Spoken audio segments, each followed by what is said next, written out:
Nosotros comenzamos a charlar y bueno, nuestras bases nos piden justamente esto, o hacerlo a través de, primero de varias cuotas, segundo poder trasladarlo, ya sea impuestos, aportes tributarios, patronales o a cuenta de futuros aumentos y encima con la idea, perdón, de hacerlo no remunerativa, con lo cual no va a tener descuento ni de parte del empleado ni del empleador, ¿no? Continuamos con más tarde de ciudad y como les dijimos a nuestras redes sociales, en los que nos vienen acompañando en estos días, estuvimos comentándoles que íbamos a sumar una columna muy interesante para conocer de todo lo que es esta fusión de sabores. Nos tenemos el placer de tenerlos aquí en los estudios al sommelier internacional reconocido en todo el país, incluso a nivel internacional. Estamos con Martín Enbom, él también es escritor. Y vamos a sacarle el juego literalmente porque tiene muchísimo conocimiento. Martín, gracias por estar aquí con nosotros. Nico, gracias, un placer y gracias por la introducción. No, pero para nosotros es un placer. Lo que nosotros te vimos en acción con Delfina y la verdad que te contactamos y le dijimos, mira, la verdad que la de escocés nos desasnaste un montón. Incluso trajiste Sommelier Urbano, que es tu libro, para los que lo quieran comprar. La verdad que es un libro que está excelente. Estuvimos lo mirando un poco ahí. Le vamos a mostrar en cámara. También le vamos a decir dónde lo vamos a encontrar. Pero quiero que me cuentes un poco, para empezar desde el inicio, ¿qué es un sommelier? Bueno, esa es una muy buena pregunta porque el sommelier, la verdad es que mucha gente lo asocia como que está vinculado únicamente con el vino. Ujú. Pero el campo de acción del sommelier involucra mucho más. Destilados, cerveza, whisky, vodka, todo tipo de bebidas, café. Hoy por hoy cuando hablamos de café no es lo mismo un café de altura que uno que quizás se cultiva a 200, 300 metros sobre el nivel del mar. Lo mismo un café colombiano, brasilero, africano. El té. Inclusive cuando hablamos de té tenemos distintos orígenes, tenemos distintos colores, con distintas propiedades y cada uno va a aportar tiene diversos atributos que bueno, que lo hace ideal para determinado momento, para determinado acompañamiento, quesos. En fin, el sommelier es la persona, cuando hablamos de vino, Ujú. tenemos muchas personas involucradas. Vamos a Ujú. hablar concretamente del vino. Ujú. Tenemos el viticultor, Sí. que está destinado principalmente al trabajo en la viña. Es decir, es el encargado de llevar la uva y que la uva tenga las correctas, que tenga sanidad, que tenga buena salud, en fin, la uva a la bodega. Ujú. Cuando la uva llega a la bodega, ahí entra el trabajo del enólogo, que a través de diversos tratamientos a la uva, algunos químicos, otros más naturales o no, va a convertir esa uva que el viticultor llevó a la bodega en vino.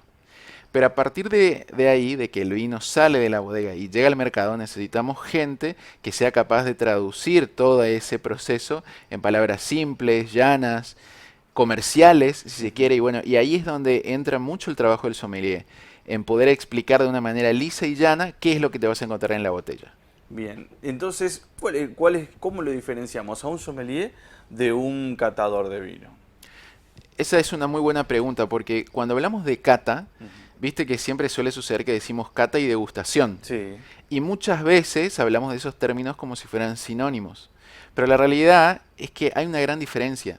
Catar es tomar un producto, vamos a pensar de nuevo en un vino, Ujú. y en desgranarlo. Color, aroma, sabor, últimamente con qué comida va, cuál es el rango de precios adecuado para eso. Es decir, se trata de desgranar todos los detalles, no importa si el producto fue de tu agrado o no. Mientras tanto, en la degustación nos limitamos a decir si me gustó o no, independientemente de haber sacado todo lo que está por detrás, ya sea el tiempo de Ujú. maduración, la coloración que tiene en la copa. Entonces hay una gran diferencia. Una cosa es la degustación, me gusta o no, Ujú. y otra cosa es la cata. Bueno, entonces el sommelier juega un poco en medio de esos, porque tiene que catar, Ujú. pero al mismo tiempo tiene que comunicar de una manera mucho más coloquial, porque si no la gente no lo compraría. Bien. Sigamos con el glosario que está muy bueno, Por favor. el glosario que está Ah. muy divertido. Contame, ¿qué es el maridaje? Bueno, la realidad es que el maridaje, en términos sencillos, es la combinación Mm. de un vino con la comida. Puede ser muchísimos, hay muchísimos tipos de maridaje, no solo vino y comida. Pensemos, por ejemplo, en un puro. Ujú. Los puros van muy bien con destilados, como el ron, como el whisky. Eso es un maridaje. Combinar, en este caso, vino y comida. Pero cuando hablamos de maridaje, generalmente hay dos tipos. Maridaje por afinidad y maridaje por contraste. El maridaje por afinidad, ¿qué es? Lo que todos conocemos. Vinos blancos con carnes blancas. Con carne blanca. No, a ver, por ejemplo, un vino blanco con pescado o con pollo. O un vino tinto con carnes rojas, que es nuestro maridaje emblema, Malbec y carne. Pero después tenemos otro tipo de maridaje que se llama maridaje por contraste. El maridaje por contraste consiste en combinar dos elementos de distintas características. Por ejemplo, un espumante, o un vino espumoso, mejor dicho. Porque siempre decimos espumante, pero la realidad es que vino espumante no existe. No. La forma correcta es decir vino espumoso. Espumoso. Vino espumoso. Entonces, un vino espumoso seco con un postre dulce. Entonces ahí tenemos dos sabores que cuando se integran en el paladar van a crear un sabor nuevo. Una nueva experiencia. Por supuesto que el maridaje por contraste tiene mucha más probabilidad de fallar. Pero si funciona, la experiencia en el paladar, esa nueva creación de sabor es superlativa. Bueno, eso es el maridaje. ¿Y puede fusionarse las dos, tanto el sabor como el contraste? Seguro, hay muchas formas. Inclusive no solo tenemos afinidad y contraste. Si me permitís un gran consejo para toda la gente que nos está viendo, tenemos que aprovechar un maridaje que no muchas veces lo hacemos, quizás por desconocimiento, pero la realidad es que el más importante de todos es el maridaje regional. ¿Qué quiere decir esto? El plato que elijamos, que venga de la misma zona de donde viene el vino. Por ejemplo, pensamos en Malbec porque viene el asado, pero pensemos en una paella. La paella es de origen español. Y hay un vino, hay una uva, mejor dicho, que es de origen español, que se vende mucho en nuestro mercado, que se llama Tempranillo. Y ese es un maridaje regional. Cuando te dije recién lo del puro, Sí. o mejor dicho, vamos a hablar del habano, El habano. como denominación de origen, Cuba, que crece cerca de la planta del tabaco. Caña de azúcar. Entonces el maridaje regional del habano es sin duda el ron. Y eso es algo que podemos utilizar y muchas veces si no tenemos conceptualmente lo que necesitamos saber, el maridaje regional nos va a sacar de apuros. Contame un poco, porque vos tuviste experiencia en todo el mundo. Estuviste en México, en Cancún, estuviste recorriendo muchos lugares y desarrollando tu trabajo. ¿Cuáles fueron los conceptos que fuiste adquiriendo en los distintos puntos? Mira, yo creo que hay un punto en común entre todos los lugares donde tuve la fortuna de estar. Y es que el consumo de un producto va ligado directamente al conocimiento que existe sobre él. Y creo que ahí también está un poco el motivo por el cual escribí el libro. Siempre tuve la fortuna de trabajar directamente con vinotecas, bodegas, restaurantes y últimamente con el cliente, con el consumidor. Entonces siempre la información que tenía era de primera mano. Bueno, recabando todas las consultas o las dudas que tiene el consumidor, fue que a lo largo de un cierto periodo de tiempo esa recolección de información me llevó al libro. Y de hecho, si abrís el libro, el primer capítulo trata acerca de los mitos del vino. Y es que muchas veces por desconocimiento, y esto se da en México, en Venezuela, se da desde Australia, Argentina, Chile, se da en cualquier lugar. Cuando uno está determinado por mitos o por creencias más que por cuestiones fácticas, es cuando dice, no, mejor me voy en este caso por otra bebida, quizá más sencilla que el vino. Y el nombre del libro justamente tiene que ver con eso, sommelier urbano. Es decir, la creencia que nos hicieron de alguna forma, que nos establecieron, en el cual uno tiene que ser un verdadero experto para disfrutar del vino, no es así. De hecho, se trata de práctica. Y aparte es una placentera práctica.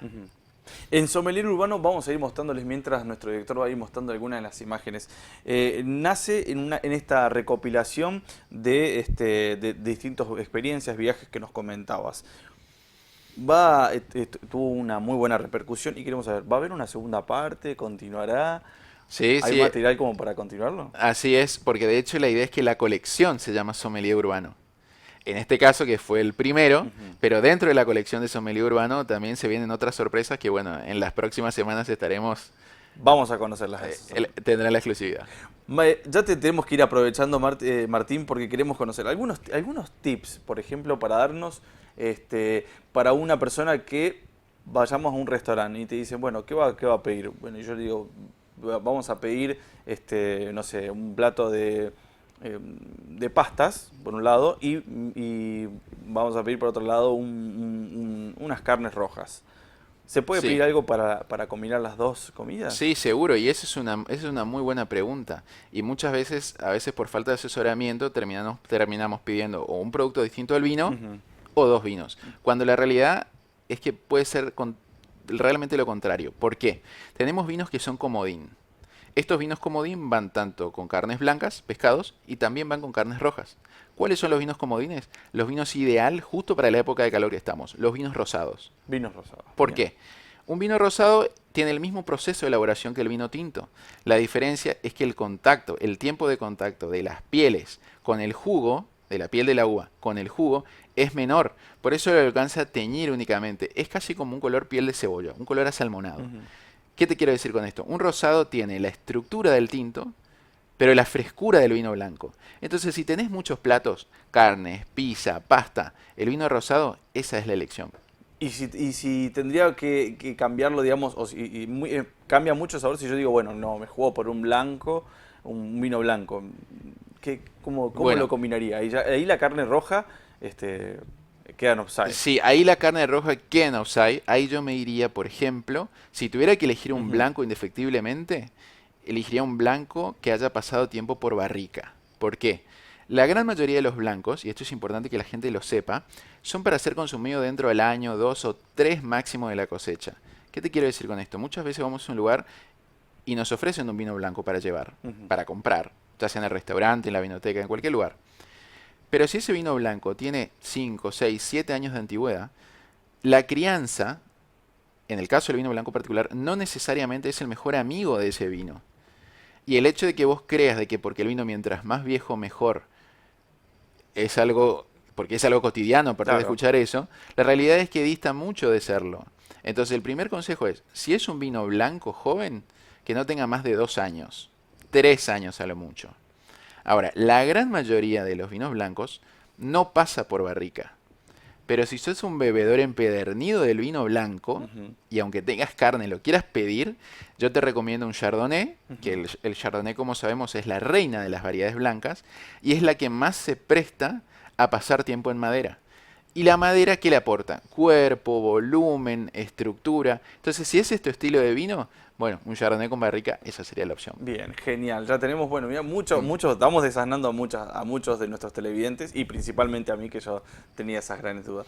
Otra duda es, uno dice, te escucha que dice, no, la altura tiene mucho que ver.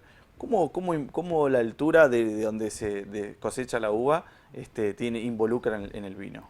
Bueno, esa es una muy buena pregunta, sobre todo para la gente que nos ve que cuando va a elegir un vino nuevo, y muchas veces ahora viste que uno está cuidando el bolsillo, entonces a veces te limitas de probar algo nuevo porque no sabes si te va a decepcionar o no.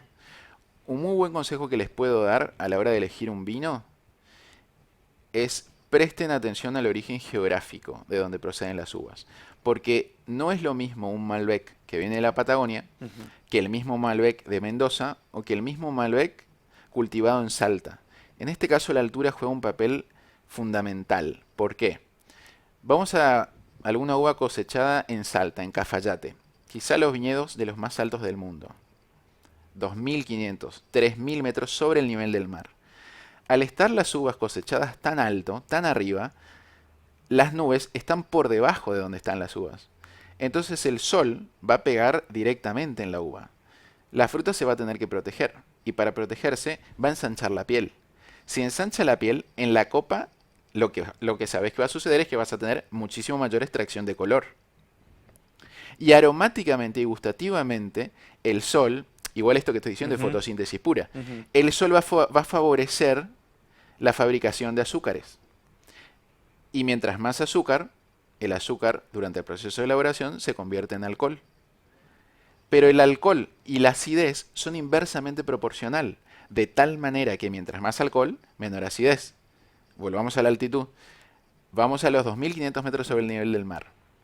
El sol va a incidir directamente sobre el agua. Vamos a tener mucho color y mucho azúcar. Por ende, mucha graduación alcohólica y menor acidez. Pero si esa misma agua la llevamos a la Patagonia, la falta de altura la vamos a compensar con el frío. El frío que va a producir mayores ácidos y menores azúcares. ¿Qué te quiero decir con esto? Cuando veas dos vinos en el anaquel, en el Ujú. supermercado, en la vinoteca, uno de Salta y uno de Neuquén, el de Salta va a ser mucho más, va a tener mayor proporción de alcohol, pero Ujú. aparte va a ser mucho más aromático y alcohólico. Mientras que el del sur va a ser también aromático, pero va a ser más refrescante, ácido y menos alcohólico. Y de esa forma podés saber a qué va a saber el vino sin necesidad de escorcharlo antes. Martín, la verdad que tendríamos que tener 3 horas aquí con nosotros porque nos encanta todo esto y además nos gustaría verte en acción, verte probando, describiendo un vino. ¿Será que el martes podemos hacerlo? Seguro que sí. El martes que viene vamos a traer un par de copas para que lo hagamos juntos. Bien. Y vamos a charlar acerca de lo que decíamos, cata y degustación. Vamos a catar y después degustamos y que la gente en casa después. La última porque acá me dice el director que tiene esta noche, con su novia, con Lore, la quiere sorprender. Nosotros no le vamos a contar nada, Lore. Compró unos fiambres, unos quesitos, un jamón y demás. Y dijo, bueno, ya preparé la bandeja, no sé qué vino comprar. Bueno, la verdad es que cuando tenemos jamón crudo, quesos, sobre todo si son quesos salados, parmesano o el equivalente que tenemos acá, pero quesos estructurados y potentes que van bien con el jamón crudo, inclusive algunos tomates asados, qué sé yo, este tipo de tapeos, un vino tinto siempre va. Bien. Si los quesos que vas a tener no son tan fuertes, yo iría por un tinto medio, como un merlot. Ahora, si vas a tener una picada que aparte del jamón crudo también incluís otros embutidos como salame, por ejemplo, entonces yo tendría un tinto más estructurado, un Malbec, un Cabernet Sauvignon. Bien. Y aceitunas, eso ya lo acompaña, lo mismo. Sí, eso la acompaña sin problema. Uno dice, muchas veces, uno de los grandes paradigmas quizás que uno dice, no, con una picada, un vino blanco, uno dulce. Un blanco dulce. Bueno, primero depende de la picada. Bien. Y segundo, el vino dulce yo lo prefiero más para el postre. Bien, ¿viste? Esas son cosas que siempre hablábamos con Delfina y decía, bueno, ¿y qué es para esto? No, y será uno dulce, bueno, ¿viste? Ahí. Pero bueno, y ese es un gran tema para charlarlo en las próximas semanas, porque mucha gente piensa que los vinos dulces no son vinos de calidad, y todo lo contrario, los vinos dulces quizá si tuviésemos que elegir entre los 10 vinos más caros del mundo, 3 son dulces. Mira. Ese es un tema que después los vamos a ir charlando. Tenemos muchísimo para contarles. Contame dónde lo puedo conseguir a Sommelier Urbano. Bueno, lo pueden comprar a través de internet, a través de Cúspide, la librería online, quizás de las más grandes del país. Y después están en los shopping, las librerías Jenny. Las librerías Jenny acá en Resistencia también lo vamos a conseguir. Sommelier Urbano, guía práctica para el aficionado de los vinos. Martín Embón, muchísimas gracias por estar aquí con nosotros. Muchas gracias, Nico, por la invitación. El martes te esperamos, el martes te vemos en acción. Martes probamos vinos. Muchas gracias. Nosotros estuvimos con Martín Embón, él es sommelier internacional reconocido, nos vino a dar una serie de consejos y ya lo conocimos, así que prepárese que el martes que viene vamos a verlo en acción, a probar, a escuchar cómo se escribe un vino y cómo también hacerlo bien, hacerlo de una manera correcta, ¿no? Porque seguramente voy a comenzar yo a mostrar lo que uno ve en las películas que dice, no, esto se hace así, pero me va a corregir seguramente. También lo vamos a estar compartiendo este mismo video en las plataformas de nuestras redes sociales y en nuestro canal de YouTube, así que ya sabe, los martes a las 16 horas con Martín Embón, sommelier internacional. Ahora nosotros nos vamos a una pausa y enseguida regresamos con más Tarde de Ciudad.